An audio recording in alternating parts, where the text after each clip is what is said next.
My guest tonight, Michael W. Hall, is known as the Paranormal Lawyer. And in 5 minutes, I'll tell you why.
Grab your popcorn and snacks. Find a comfy spot, take a seat or lie down, and let me transport you to a place of fantasy, ghost stories, ancient legends, odd creatures, alien encounters, and other magical topics. You may even decide to join the conversation. From faraway lands to your own backyard, with a small dash of pixie dust. Turn out the lights and open your minds. The journey is about to begin. Good afternoon, everyone. How's everyone doing today? Well, I'm doing okay. We got a great show for you tonight. My name is Charlotte. Let me get my head on straight here. My name is Charlotte, and I'm going to be your host for the next hour. I'm also the owner of the California Haunts Paranormal Investigation Team based out of Sacramento, California. We are located up and down, well, we have 45 members, 45? Yeah, 45. Sorry about that.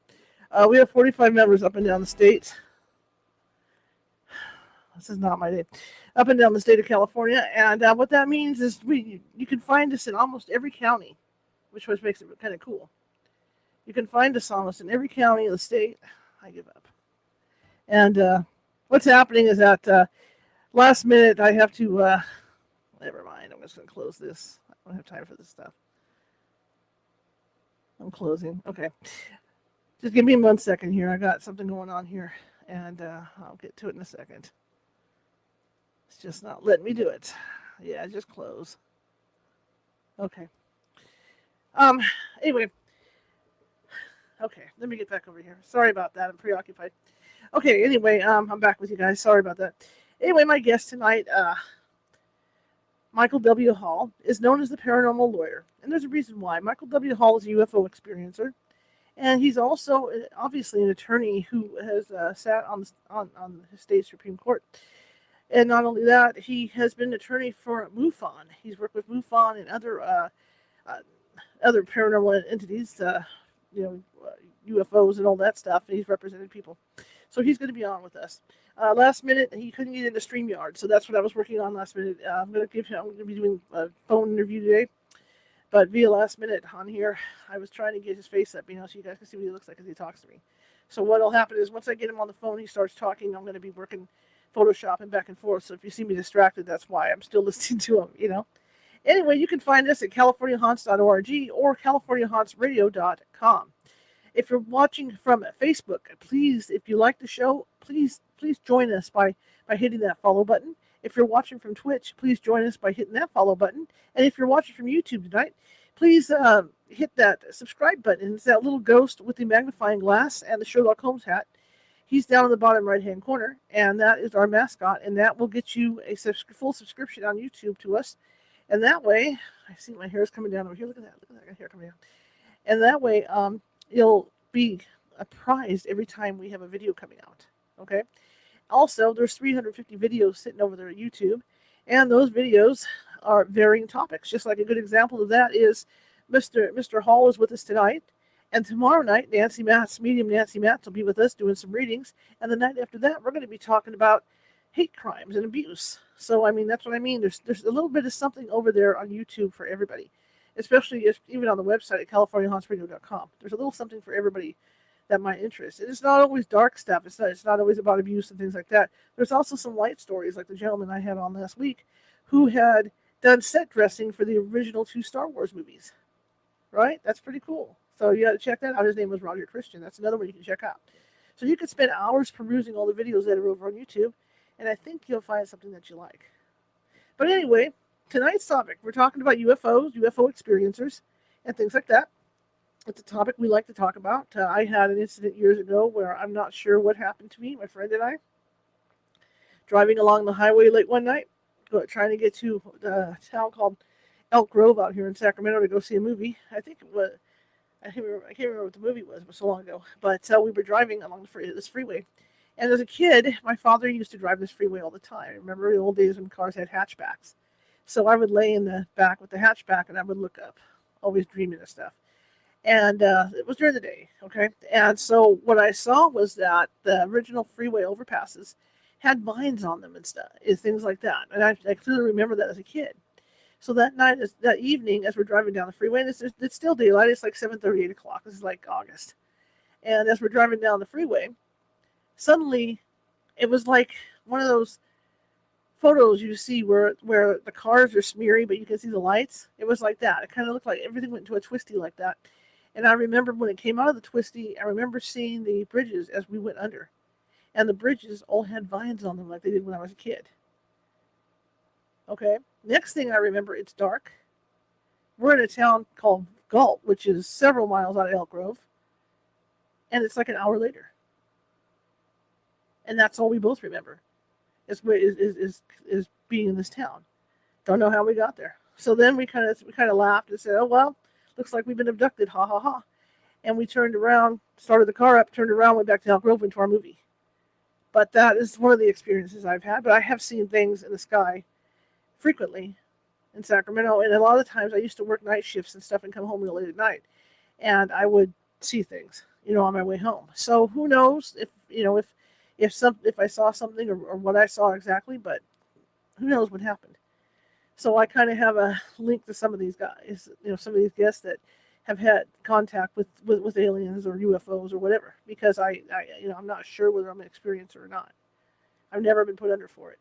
Now I had a past life regression done that you guys all know about, but as far as anything else like that, I've never had a regression for any alien encounters or anything. But that's about the weirdest thing that's ever happened to me, was losing time on that highway.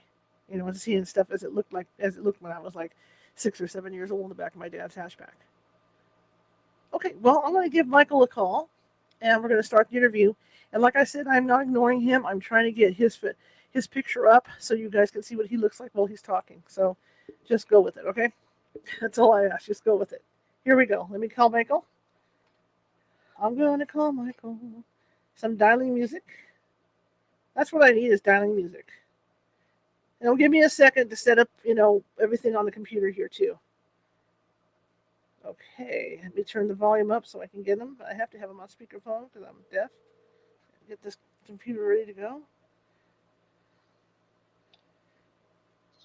Hello. Hello, Charlotte. Yes, how are you, sir?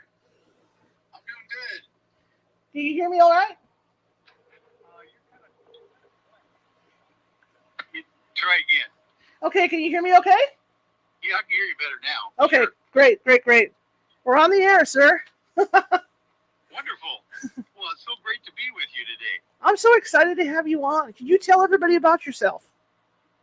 Well, gosh, they call me the Paranormal Lawyer. I've been an attorney at law and a Superior Court judge and a bunch of other stuff for about 35 years in the legal community. But I had always been interested in the paranormal and UFOs. Ever since I was a kid, started out with the Superman comic books, Batman and Green Hornet and Green Lantern and all those guys. So then I kind of like graduated into the dime novels, in the 50s. Mm-hmm. George Adamski and George Van Tassel and those contactee guys who are claiming, that they actually meet people from other planets, out in the desert, that kind of thing. Then, later on, and I got really involved later on in college and stuff, and I became first thing was a field investigator for the APRO organization, the Aerial Phenomena Research Organization out of Tucson, Arizona, with Jim and Coral Lorenzen. But ever since then, I literally I went to law school and got a degree and started practicing law, but I've always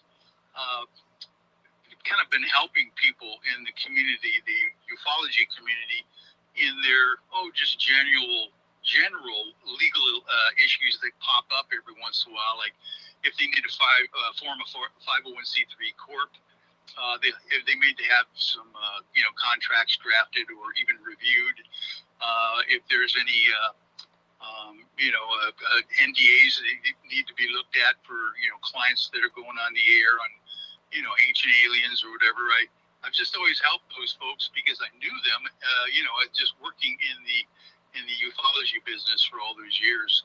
And it's been fascinating. I have represented a whole lot of interesting folks in this field over the last 50 years, really, of my involvement. And it seems like a long time, but I'm an old guy, 60, almost 70 right now. Basically, I even started back in the old days. I represented James Harder. He was the first investigator who got a hold of Travis Walton after his encounter.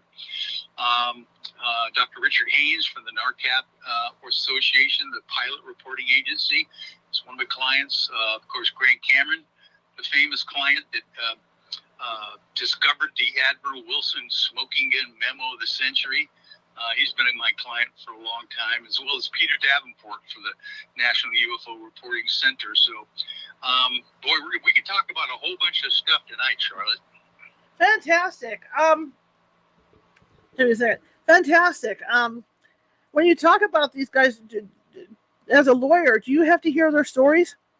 And do you believe their stories?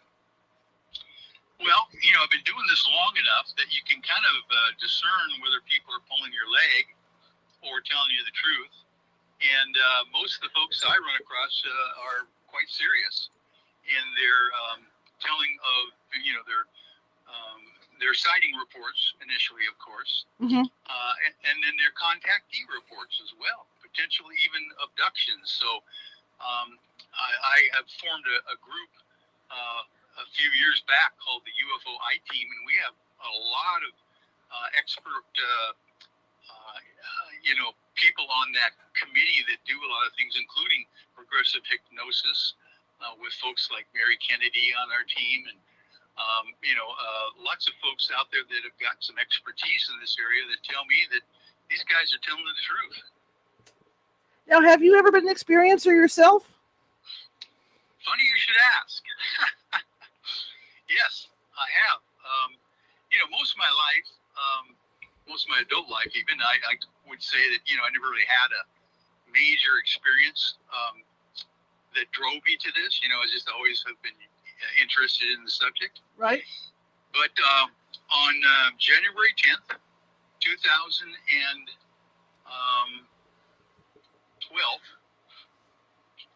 this would have been in the evening when you go to your children's like middle school parent meeting. You got to do it once a month. Right. I was doing that, and I'm coming home in the middle of the winter. I'm going in the middle of the winter up to my son's school, mm-hmm. and I literally, I don't know how much time we have right now, but I can give you about a 10-15 minute overview of what happened that night. Go for it. No problem. Okay, great. Well, like I said, it's one of those things you got to do every night. I was actually going through a horrific divorce at the time, and I was, of course, wanted to make sure that I could show the court that I was involved in my children's, schooling and career. So I was, religiously going to these meetings, and you go up to the middle school there, and you sign in on the parent sign-in sheet. First thing you do, just to prove that you were there, and of course, then I take a photograph of the sign-in sheet as a lawyer, just to make sure that I have some evidence that I was there. Right. And then we have the meeting, go an hour and a half, have some brownies and coffee and stuff, that they provide for you there. Then after the meeting, promptly at 8:30, the meeting ends. Everybody leaves, and I just jump in my car outside the school and roll down the hill, literally only about 2 minutes away from the school is my house. And then I get out, park in front of my house, and I notice, oh, wow, what a beautiful night it is. It's totally clear and starless with a beautiful full moon hovering over my house here in the Seattle area. And like I said, it's just kind of beautiful. So I decided, as I'm walking up the front steps to my house, for some reason I'm prompted to take out my little iPhone 4 and take 2 pictures of the moon. And I just snap them, and I knowing that, when you do that, it's not going to be that impressive on an iPhone, kind of a thing. It's pretty small. But the next day at the office, I go to work, plug in my iPhone to my laptop computer like I do every day, just to kind of keep it charged.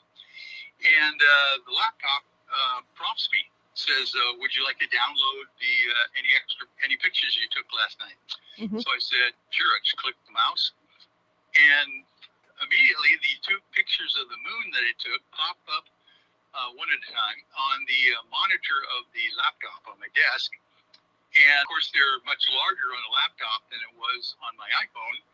And I'm looking at this picture of the moon, and I'm going, there seems to be an equilateral triangle, dark black shape hovering below the moon in this photograph.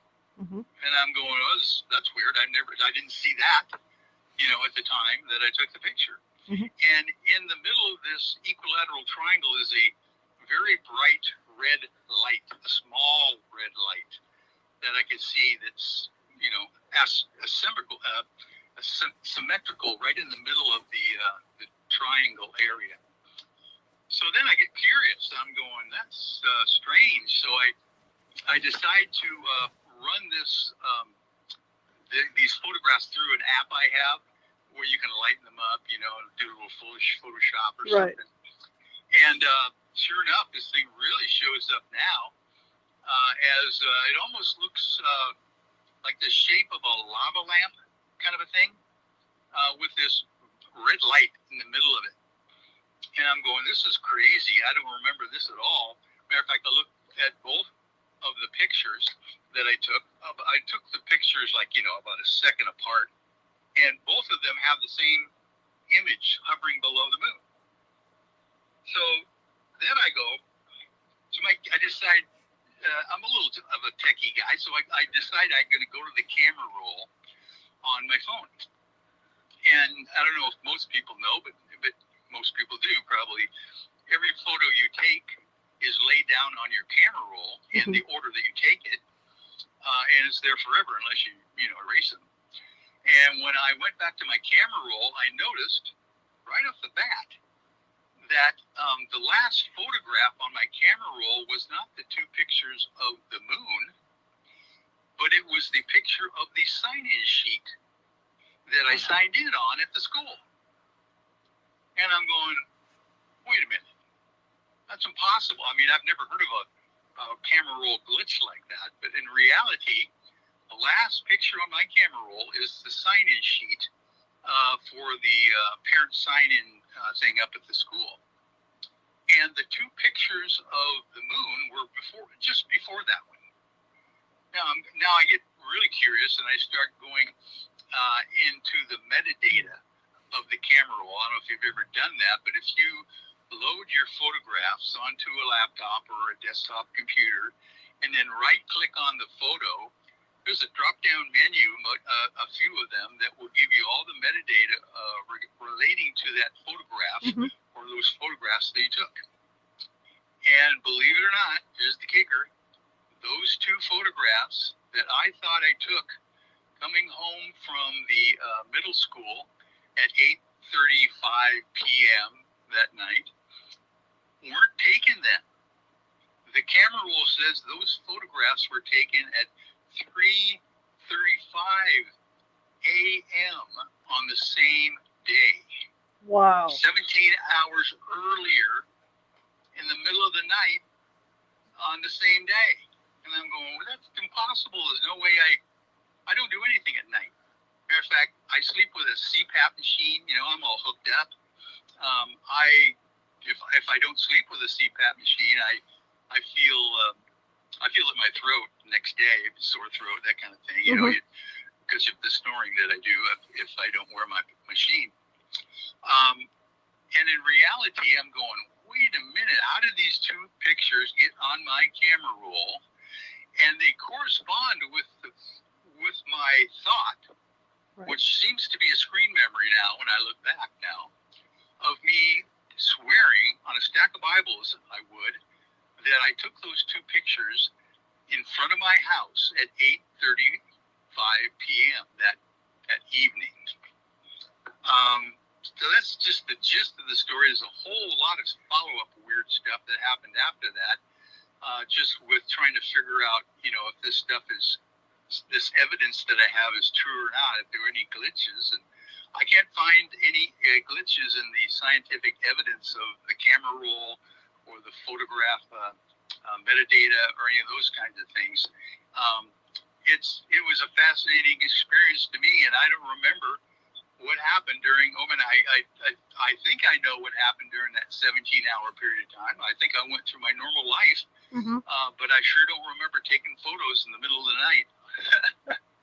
Well, I was at the beginning of the show. I was telling everybody about something that happened to myself and a friend a few years back, and it's kind of in a way, it's similar to what you did, what happened with you, in that we were driving down the freeway, and it looked like the whole thing went swirly in front of us, like we went through some kind of time tunnel thing. Oh. And when I was a kid, the overpasses on the freeway always had vines on them. And I remember looking at the overpasses we were going under, and they had like vines on them. Next thing I know, it's like an hour later, and it's pitch black outside. Oh my. And we're sitting in the middle of this town. We're sitting in the middle of this town that's like an hour away from where we wanted to be. And Is that right? Yeah, and to this day, we don't know what happened. You know, in my sense of humor back then, I kind of looked at my friend and laughed and said, "Hey, I think we've been abducted." Well, how many people were with you during this experience? Just my friend. My friend and I were in the car. Okay, and let me ask you the old ufology questions, if I could, if we've got some time. Sure. Are you guys still in contact? Yes. Was this something that was it a he? It was a she. A she? Yeah. Did she corroborate everything that you experienced as well in your mind? Yeah, in fact, when we were driving, as it got darker and we were in the middle of all this, I remember looking out the windows, and we both commented because there should have been city lights all the way up to where we were going. And all of a sudden, it looked like there were no lights out there, like we were in the middle of farmland. Oh, wow. Yeah, and you haven't had any flashbacks or strange dreams that relate to maybe this experience, do you think? No, there's been nothing that I can remember. Yeah. Well, it'd be interesting to see if you were able to go through a regressive hypnosis session if you came up with more information, because obviously it seems to be a long time. What is it, maybe a half an hour worth of lost time or more? About an hour. Yeah, you never know how far you can go in an hour. Yeah, you don't know, man. It's just scary. But getting back to your case, I just wanted to say it kind of sounds similar in a way, because like you say, 17 hours ago, and you're thinking, well, nothing really changed. See, for me, it was like we just came out, we were just there, afterwards. It's like nothing happened. Well, and I don't know if this happened to you, Charlotte, in your experience, but I'll tell you what, the whole idea of screen memories I know about and studied about and heard about most of my ufology career. I didn't realize that the screen memory issue is so seamless. I could not even tell you when the real reality stopped and when the screen memory started. In my situation, it's so seamless. It's just amazing how well they are able to manage that. Well, that's the same thing with me. I mean, all of a sudden we're driving, and it was around 7:30, something like that, like on an August night, so the sun's gonna be out for a while yet, and all of a sudden, like right in front of me, it looked like something out of one of those pictures. I'm a photographer too. It reminded me of those photos where when they're taking pictures of cars in motion at night. And all you see are the smears around them, and then you see the lights, and that's what it was. It looked like a tunnel. It just totally smeared up like that. Then the next thing I know, boom, we're sitting there in the dark in this field. Oh my goodness!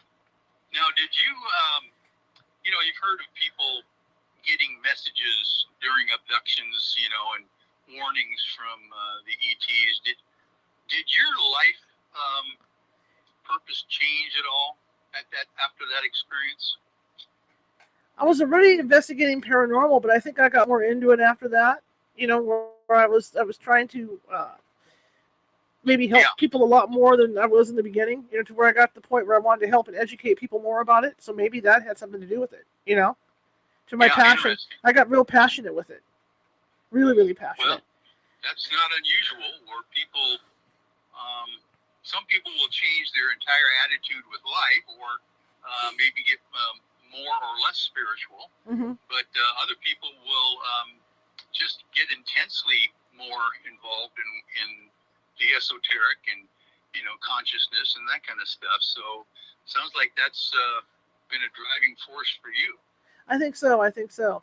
Now, you as an attorney who works with people doing this stuff, when this event happened to you, and I hear you saying, yeah, I'm trying to look at the logical way into this, because that's what you do.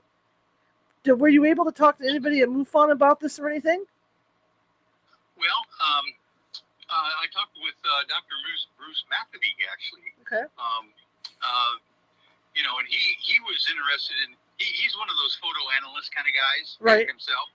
So I sent him the photos and stuff, and he was very interested in analyzing the photographs. He told me that he didn't see any Photoshop thing, any hoaxing, telltale symbols or anything in the photograph. So, and I told him there wasn't, on my part anyway. right. And so that was one person I got to talk with, and then of course just other my clients I've shown them over the years the photographs as well, and pretty much all of them are just kind of shaking their head, going, yeah, it just confirms, the whole idea that we're involved more heavily in this thing than we really think sometimes, and like Grant Cameron, for instance, in 1975, he actually saw a major UFO sighting very close, probably within 20 yards of himself, that ended up being called the Charlie Red Star UFO up in Canada. That just totally changed his whole life, because he said, this thing was right there in front of me. I got to figure out what it was, And he's been, researching ufology forever, and he's the guy that's the expert in what all of the U.S. presidents know about UFOs or didn't know. He's visited all the presidential UFO libraries and gone through them like a mole, and getting all the info out of there. Interesting. Now, my thoughts, I was thinking, because you were working with these different places, do you think that maybe you were targeted? Because obviously they would know about you because you're working closely with these other people. Well, yeah, I wonder why.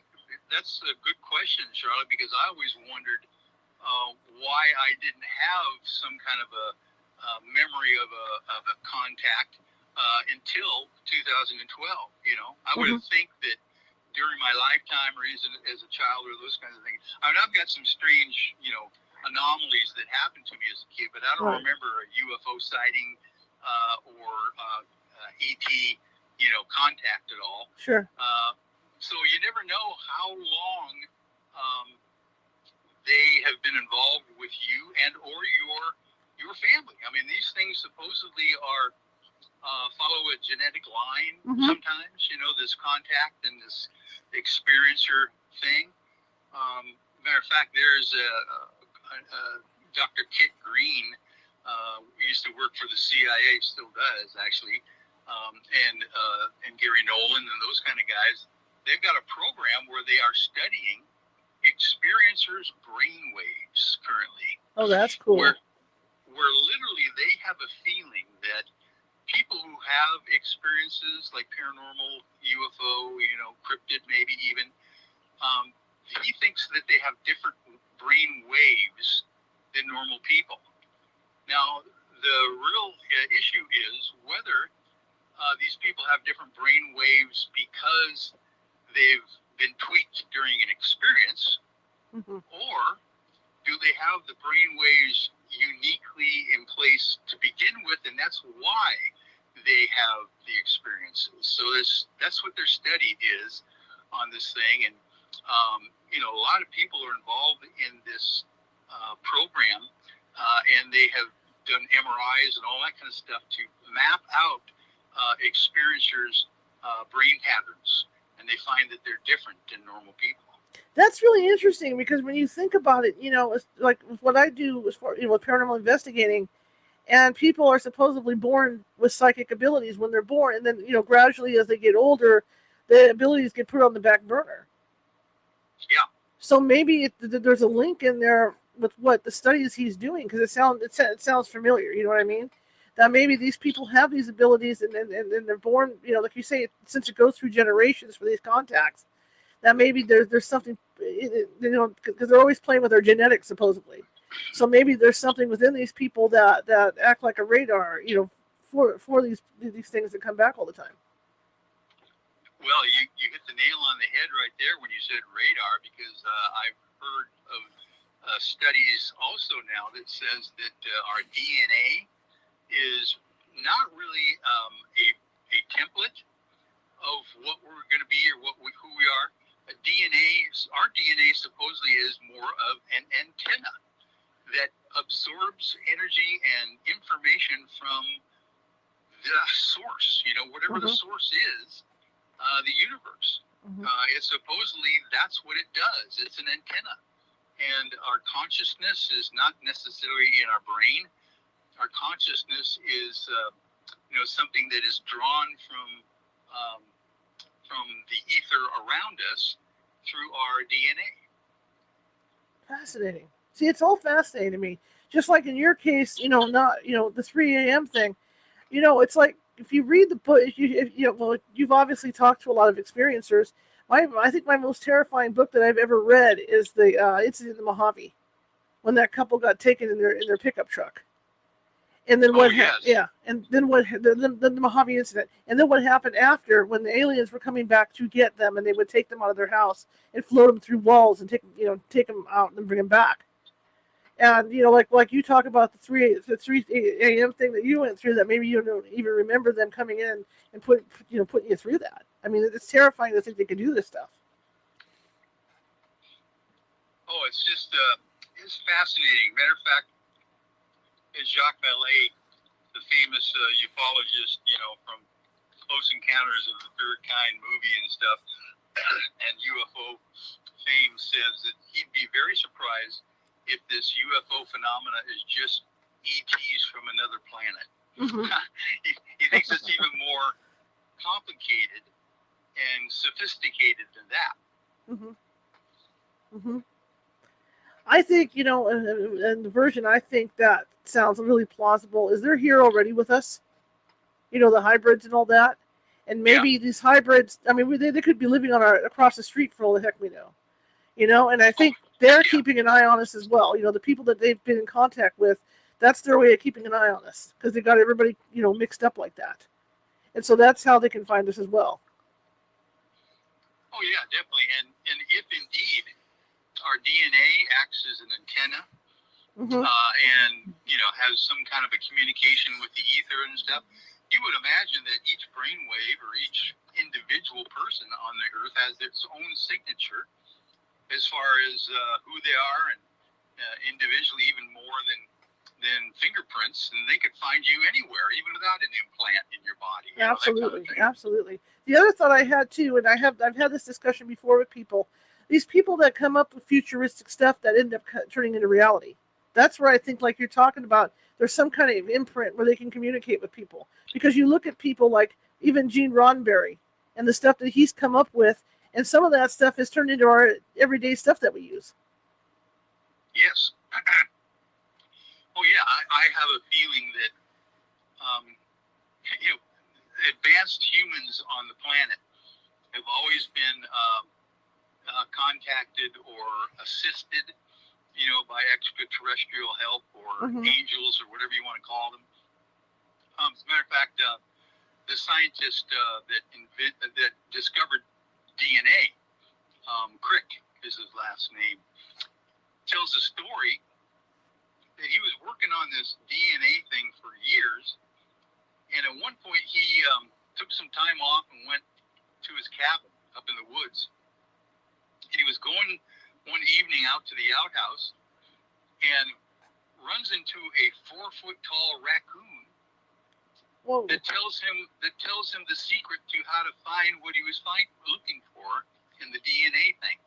Now, this is a Nobel Prize laureate that is saying that he literally received external help to solve the problem of finding DNA.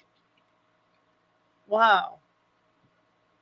That's incredible stuff. But I believe it. I can believe it because I've always felt that way. When you look way back, even at Tesla and all these other people, were they coming up with these ideas? I know there's intelligent people in this world. I know there are. But still, some of this stuff, is just so way out. And then suddenly we're using it, Yeah. And it's go ahead. And, we talked about the screen memories being so subtle. Right. This information, whether you call it download or whatever it is, a prompting, that you get, is so subtle that literally, as a young man, striving for my career and all those kinds of things, I think I missed a lot of those subtle nudges. Now as I'm older, I'm slowing down more, and I'm noticing them more often. These little things that when it's almost like sometimes you don't even notice them until you think back during the day. What prompted me to do that? I'm glad that I did that. That kind of thing. Right. Those things are so subtle that it's just amazing, and that's why I think they encourage you to do more meditation. Quiet the mind, that kind of thing, so that your antennae can get that information that's going to be helpful for you. Absolutely, I agree 100%. Now, in your, with your clients and stuff, which has been, and I know you talked about that case in Canada, which has been the case that stands out the most to you as being the most real?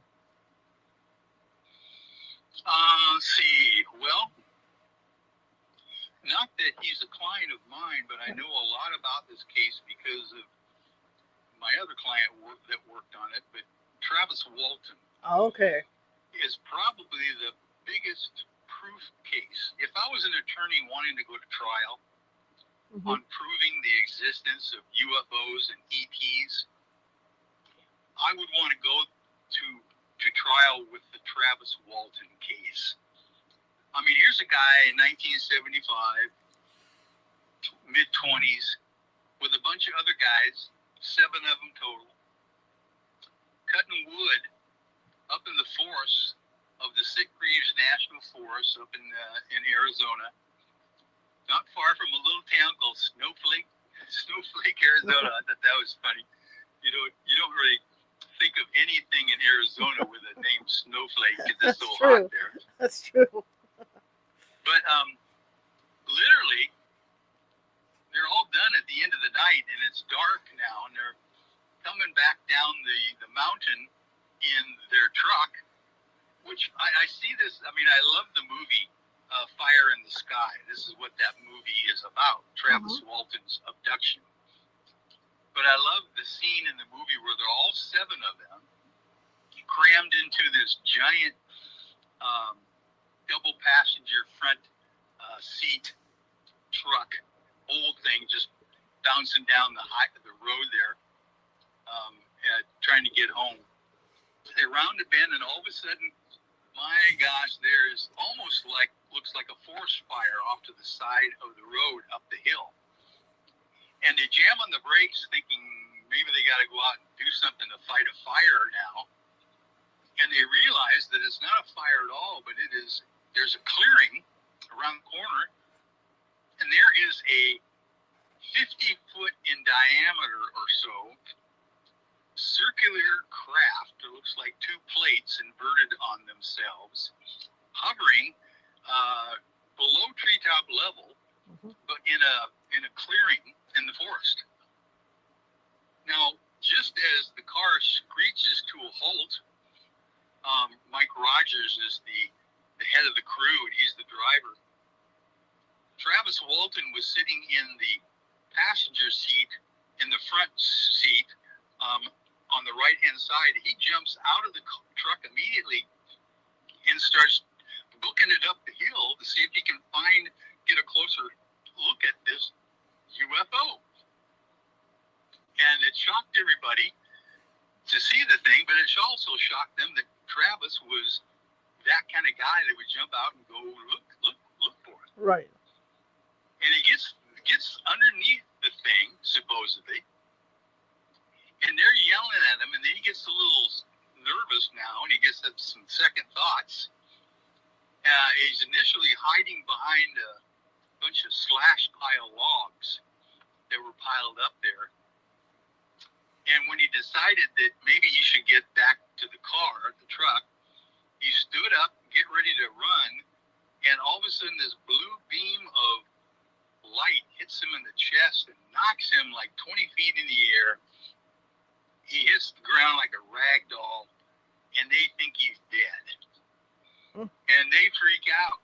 Imagine 6 guys in the truck, including Mike Rogers, the driver.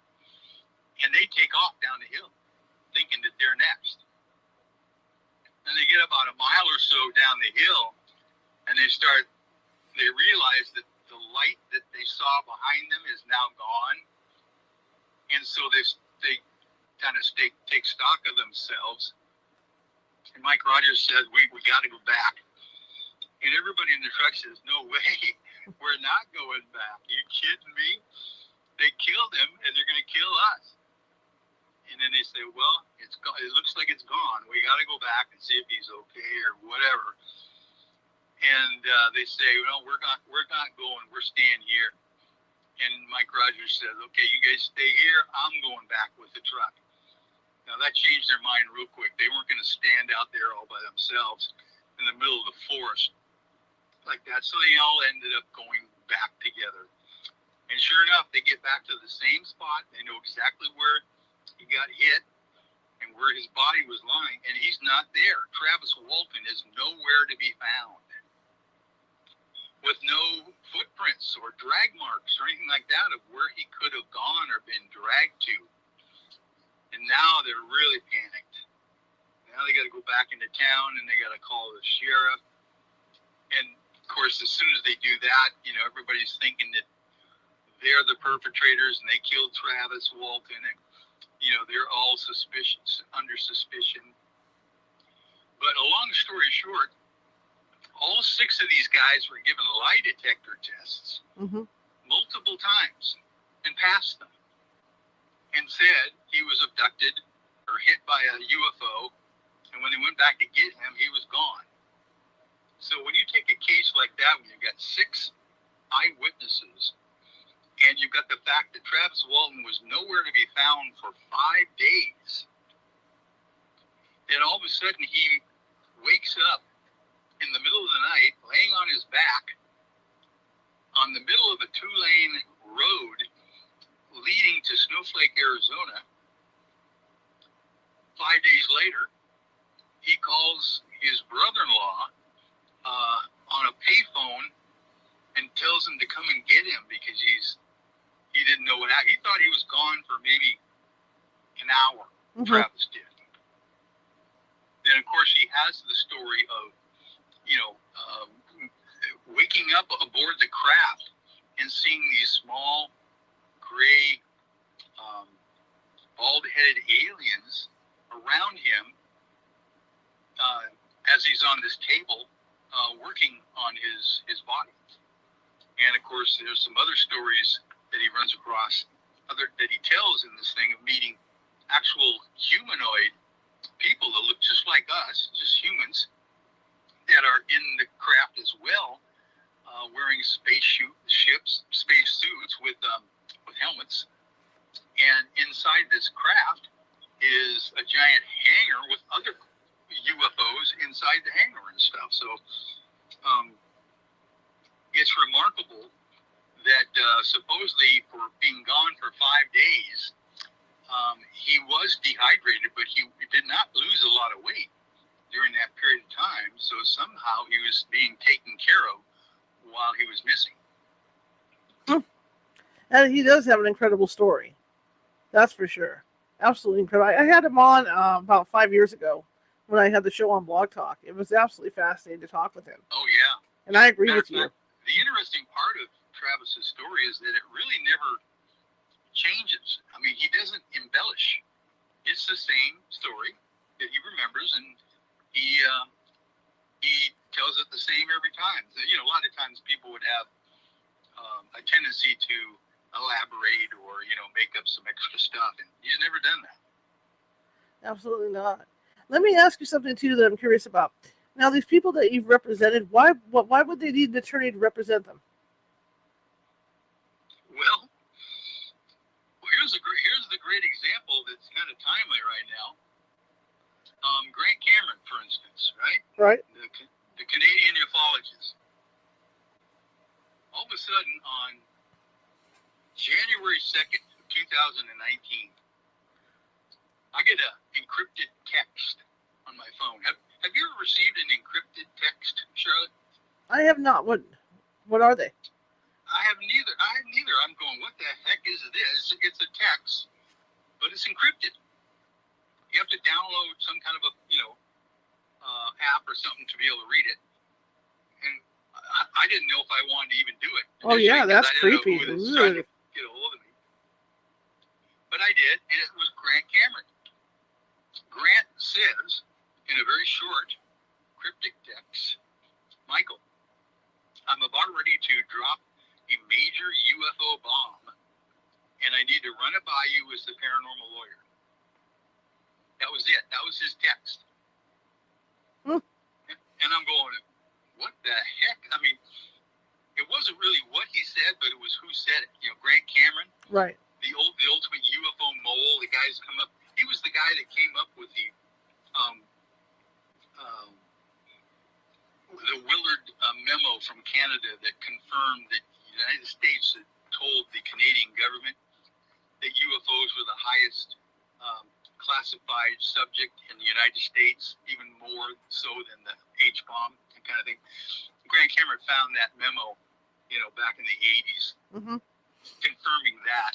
He's the guy that's always there trying to find things in the background. He's been studying lately Stanton Friedman's archives, which are just banker boxes after banker boxes of documents and everything. And so I'm going, man, if he thinks he's got some major issue that's going to be, dropped soon, I can't imagine what it would be. And so I get back to him right away in encrypted text that I learned how to do. And I say, Grant, I'm ready. Give me a call, whatever you need. Text me, email, whatever. Now, Charlotte, this is the weird part. For the next 9 days, I don't hear a word from him. I am freaked out. I'm thinking, oh my gosh, that was his last attempt to get out to somebody to help him before they rubbed him out. I'm thinking, oh my God. And I was scouring all the news and all the posts and everything to see if there's anything that happened to Grant Cameron, But I didn't find anything. Finally, 9 to 10 days later, he gives me a call, finally. And he tells me about this guy who came up to him after this conference that he was at, UFO conference, and said, like a lot of people do, Mr. Cameron, I've got a document I think you'd be interested in seeing. And Grant goes, okay, can you email this to me? Because I got to get out of here to go to another conference right now. And I don't have time to, talk with you much, but go ahead and email. He said, no. He said, Mr. Cameron, I just need 10 minutes of your time. Just look at this document. He's very serious. And so he did. And Grant looks at the front page of this Admiral Wilson memo, they call it now. Wow. And Grant says his face went ashy. He said, I couldn't believe the names, the dates, the unacknowledged special access programs that were listed on just the first page of this document. And at first he didn't realize it was a 15-page single-space document. And he asked the guy, said, where did you get this? Now, long story short is that this document came from Edgar Mitchell's estate papers. When Edgar Mitchell died, his family didn't know what to do with his paperwork. They weren't interested in ufology or anything like that. They were just going to throw this stuff out. And literally, a gentleman from Australia who was a friend of the family took pity on them and said, well, he'll take the boxes off of their hands, and maybe one day someone will go through them. That's exactly what happened. And literally, this memo was found in there, which is basically a document that was from the NIDS organization, National Institute of Discovery Science, Robert Bigelow, and Hal Puthoff and a bunch of those guys that were studying UFOs, and they had commissioned Dr. Eric Davis, a high-ranking government scientist, a physicist, to try to track down Admiral Thomas Ray Wilson. Admiral Wilson what the rumor was, he was interested in UFOs and had some information about them, but he never talked about it in public. So Eric Davis got this meeting set up to meet with Admiral Wilson, and they literally went through an hour and 10 minutes worth of clandestine meeting in the back of the Admiral's staff car, parked behind the EG&G building at Las Vegas International Airport. Basically, Eric Davis is asking the Admiral about what he knows about UFOs and what his experience was in trying to uncover a specific unacknowledged special access program that did reverse engineering of UFOs. And so this document is found, it's basically leaked through the Edgar Mitchell estate and given to Grant Cameron, and all of a sudden Grant Cameron's tries to figure out, oh my word, now what do I do? If you literally, Charlotte, ended up getting the holy grail document of ufology, the proof, the smoking gun, you might want to call a lawyer too. Right. Wow. And that's what he did. And for the next 6 months, Grant and I were the only people that had this full 15-page document, and we were vetting this thing, trying to figure out, is it disinformation? Is it, something that, are there things in this thing that don't make sense, Mm-hmm. that don't jive?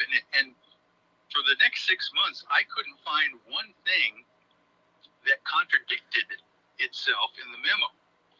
I mean, and if you were going to draft a misinformation or disinformation document, and kind of get it out there, you might do it with maybe 2 or 3 pages and maybe name, 2 or 3 names and projects that you could, control because you know these people that you're naming. Mm-hmm. This document names many, many people that are still alive and confirming that they were in the positions that they were in at the time and the special access programs that were being administered during that period of time. There was nothing in this document that was a glowing or glaring mistake. And so we're just trying to figure out, oh my gosh, what do we do? Grant is a little nervous now because, for one thing, the document does not seem to be classified or top secret, but it does allude to in the document what we call core secrets. That there are certain core secrets that if they are leaked to the public, it totally destroys the entire program behind it. That's what a core secret is. And so we're wondering, is this going to be a one-way ticket to Guantanamo Bay for Grant and myself if we even release this document or not?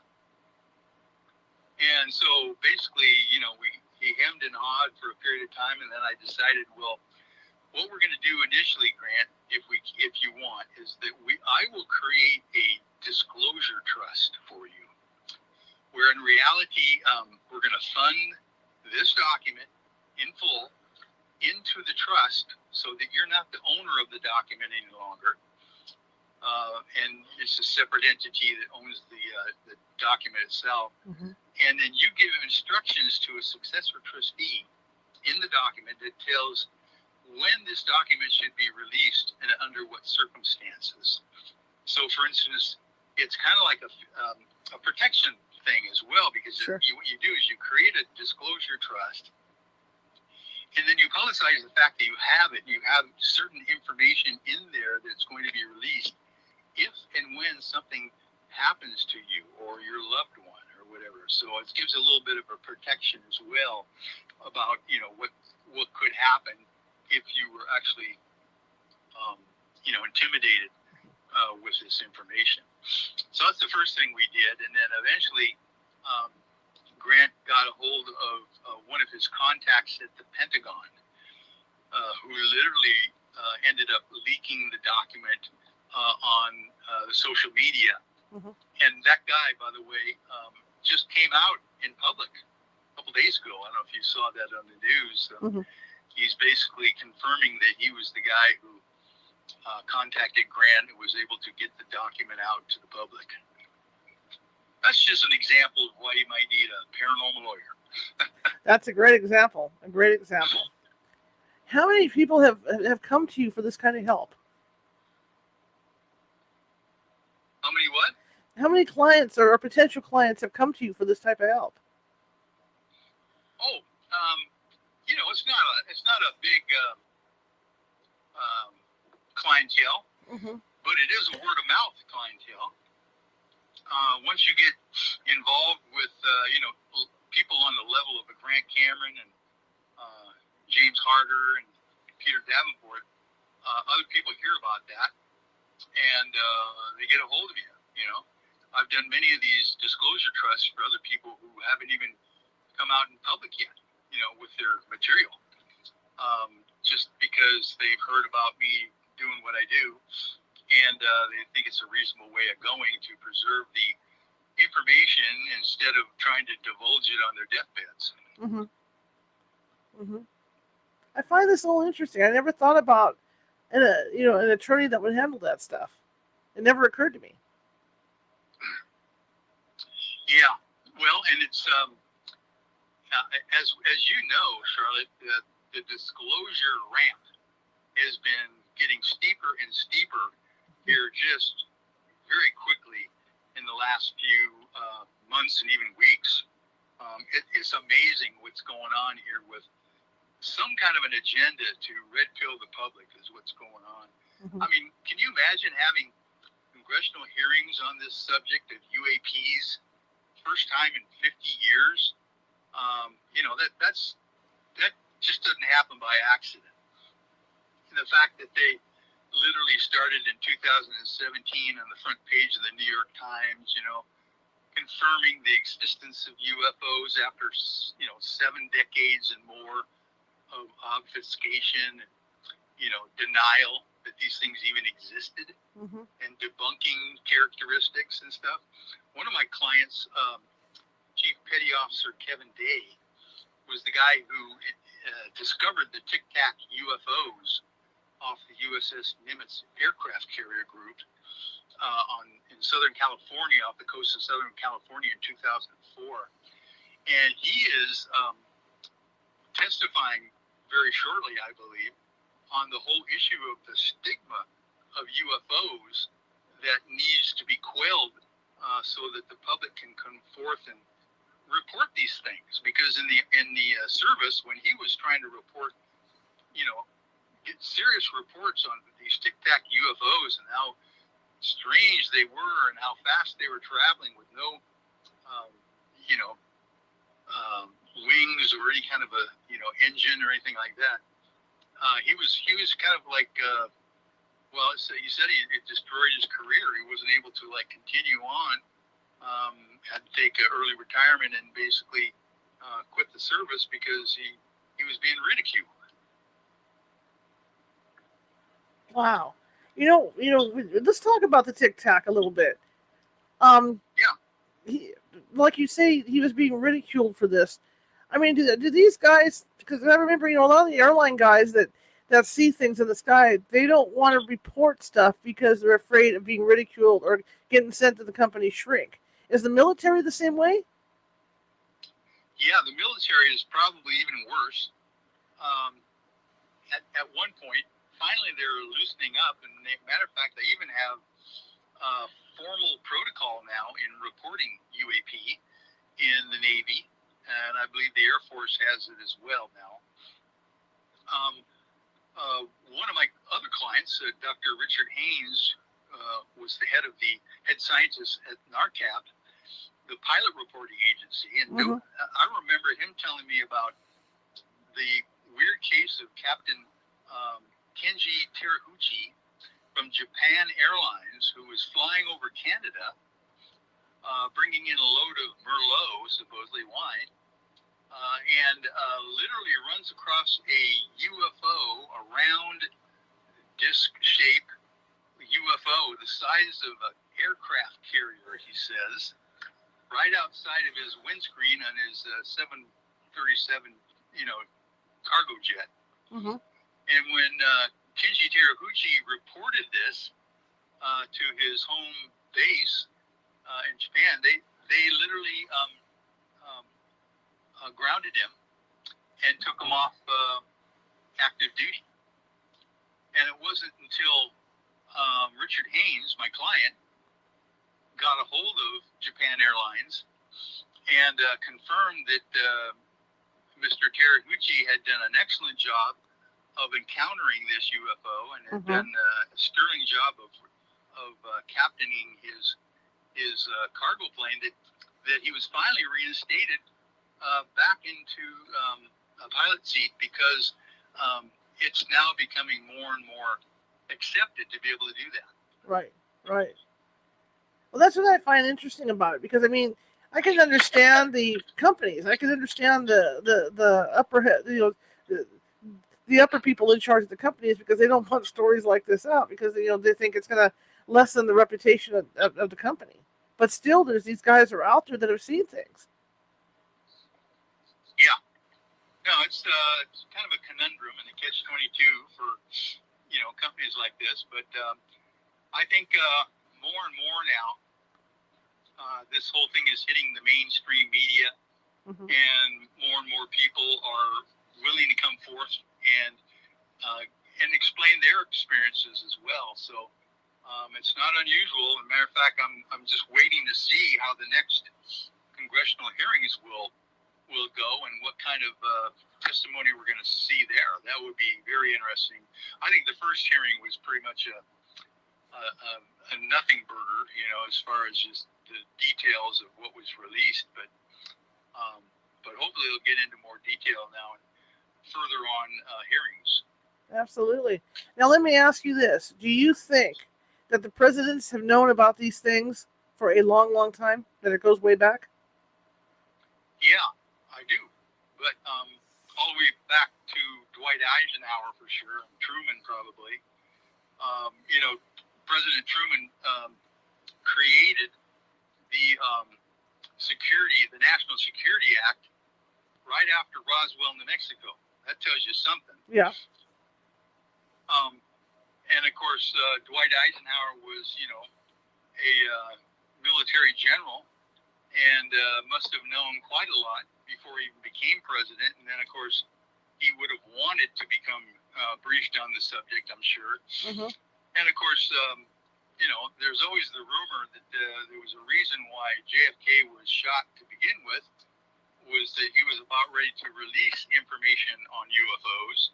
So who knows if that's a rumor or not, but I think the presidents know a little bit, but they are probably still stovepiped as far as the details of what's really going on. I don't know if you remember a U.S. Air Force personnel by the name of Charles Hall, who was a weather balloon operator in Area 51 area in the 1960s, who claims that we were in full-fledged contact with the tall white aliens for decades. And our military brass knows all about them and communicates with them. And of course, if they know it, then the President of the United States has got to know something, or at least briefed on some parts of it. So I think for a long time, we've had the capability of interstellar space travel from our friendly aliens that have been giving us exchange of tech for whatever they're going to do. Absolutely. And one last question, sir. Since you had your experience, do you go out at night now and look up in the sky even more? Because I know a lot of people do after they've had an experience. Do I look up to the sky more? Yeah. Are you going out there searching for stuff in the sky more so? Excuse me, I get myself a cough drop here. I think I've always done that most of my life, but I still do quite a bit. Matter of fact, I formed this group called the UFO I-Team that goes out and periodically does sky watches. Cool. And we see things every night that we can capture on videotape and FLIR photography and night vision all the time. It's amazing what's up there. Absolutely. Michael, I don't know if you've seen yet the new movie that I've been honored to be in called A Tear in the Sky. Oh. But that is an amazing UFO documentary that shows the video proof and scientific proof, other than video, of these tic-tac UFOs that we were able to find again off the coast of Catalina Island. Oh, fantastic. I'll have to check that out. Absolutely check that out. They'll give me something to watch tonight. That's awesome. Michael, thank you so much. It's called A Tear in the Sky. Tear in the Sky. Okay. And where can you see it? I mean, is it Amazon or where can people find it? Amazon Prime, Netflix, Amazon, YouTube. It's all over the place. Okay. I'll check it out too tonight. That'll give me something to watch. Michael, I want to thank you for coming on tonight. It was absolutely wonderful. Oh, it's my pleasure, Charlotte. Sorry about the coughing towards the end here. I've got this allergy problem this time of year. Oh, I understand. I would love to get you back on. I mean, there's so much we can talk about, but this anytime. This was fantastic. Where can people find you, sir? Oh, they always find me on Facebook, Michael W. Hall. Or Okay. if you just forget about that, just Google the Paranormal Lawyer. Sounds good. All right, sir. Well, I want you to have a great evening, get some rest, and hopefully we'll get you back on soon here. I really appreciate you coming on. Okay, thank you, Charlotte. Have a great night. You too. Bye-bye. All right, that was Michael W. Hall, the Paranormal Lawyer. Wow, he had some really good stuff to say about this. I want to thank everybody who stuck with the show. We had kind of a rocky start, but that's okay. I was trying to get that graphic up of Mr. Hall so you guys could see who was talking to you. But anyway, I want to thank you guys for coming. Now, again, if you're watching on Facebook and you like what you see, please hit that follow button. If you're watching on Twitch, you like what you see, please hit that follow button. And again, YouTube, if you're one of those guys that has a thing for YouTube, I love YouTube. Please hit that subscribe button, that little ghost down the bottom right-hand corner with the magnifying glass and the Sherlock Holmes hat. That's our mascot, okay? Again, there's 350 videos, more than that, over there with different topics that you might be interested in. Tomorrow night, Nancy Matz, medium Nancy Matz will be here. We usually have a casual Friday. Tomorrow we're going to have a casual Tuesday because our guest for Friday, Mitzi Zerito, needed to have the Friday night, so I switched some stuff around. Now, tomorrow, kids, let's get the rules down. You can ask Nancy one question, and the question is, who's around me? All right? Now, sometimes, and I'm going to warn you guys ahead of time, sometimes you might think it's your mom, it's your dad, or some friend. It could be somebody totally different. If you guys watched us on Friday with our discussion with Nancy, like Nancy says, sometimes it's a relative that you may not even know that hangs out with you. And maybe you've got some you inherited stuff from traits from this relative, right? And that's where they hang with you. So it'll be a fun night. So one question only to Nancy, and she'll get to everybody in the chat room, even if we have to be here 2 hours. That's what we'll do. But that's what's happening tomorrow night. So Nancy will be with us tomorrow night for that. And again, I thank you guys for coming. If you like the show, share it with 5 people. If you hated the show, send it to your enemies to get even. Share it with 5 of your enemies. See, it's like equal opportunity here. All right. Visit us at CaliforniaHauntsRadio.com or CaliforniaHaunts.org, and that's for the paranormal team is the ORG. Okay. You see that ticker? Oh, I didn't do the ticker today, did I? I got so involved with what I was doing, so I'm just going to do without the ticker. But California Haunts takes no money to investigate or anything, so the radio show, the expenses to run the radio show, being internet and all that good stuff, equipment, computers, headphones, other things like that, plus the equipment that my paranormal team uses, all comes out of my pocket. So if you could find it in your heart to help me out, keep the show on, keep really cool guests coming, that would be great. You could do that at paypal.me at California Haunts, or if you don't like PayPal, Venmo. Okay? Go to Venmo, type in California haunts, poof, up we come. But any little bit you can do to help would be great, because we are trying to keep the lights on here and keep the show going. We're going into our 3rd year here in September. Is our 3rd year anniversary. Our 3rd year anniversary really of the show. So I'm real excited about that. But I just want to keep what they say, the lights on, the doors open. All right, then. That being said, I will see you guys tomorrow, 6:30 p.m. Pacific, with Medium Nancy Matz. Have a good evening.